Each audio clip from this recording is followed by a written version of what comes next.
the night the nurse fell asleep on duty. It starts with a sound, a piercing, high-pitched alarm that slices right through the low, steady hum of an American hospital at night. A flash of red numbers on a monitor, dropping way too fast. For Nurse Sarah Miller, the last 12 hours had been a blur of call bells, IV drips, and the crushing pressure of a ward stretched past its limits. But this sound, this one cut through everything. It was the sound of a system at its breaking point. It was the sound that would change it all. The jolt was violent. For the past 6 weeks, the hospital had been drowning. A nasty wave of seasonal illness had collided with a staffing shortage that was already bad, creating a perfect storm. Her unit, built for 24 patients, was regularly packed with 30. The official nurse-to-patient ratio, a number that was a stretch on a good day, had become a complete joke. For weeks, Sarah's life was a cycle of 12-and-a-half-hour shifts that usually stretched to 14. Lunch breaks were a fantasy. She was lucky if she got to scarf down a protein bar while charting, one hand on the keyboard, her eyes glued to the monitors. She'd started missing calls from her sister and forgetting to pay bills. She lost her car keys twice in 1 week. These were all the little signs of a mind pushed way past its limits.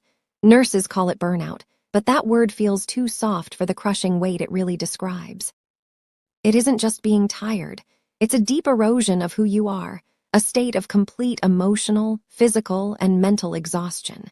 It's a feeling so common that, depending on the study, well over half of all nurses report experiencing it. One faithful day, she'd get in at 6:45 p.m. and get a rushed handoff report, a flood of names, diagnoses, and new orders.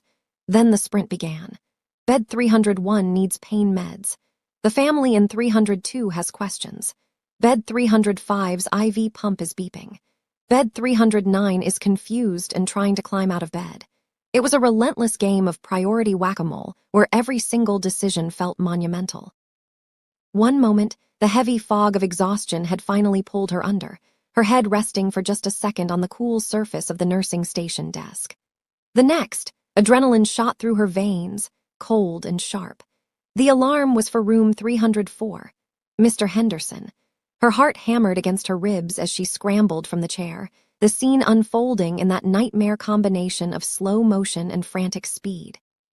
Her feet pounded the hallway, the beeping monitor getting louder and louder, like a metronome counting down the seconds between life and death. When she burst through that doorway, she wasn't just a nurse responding to a crisis.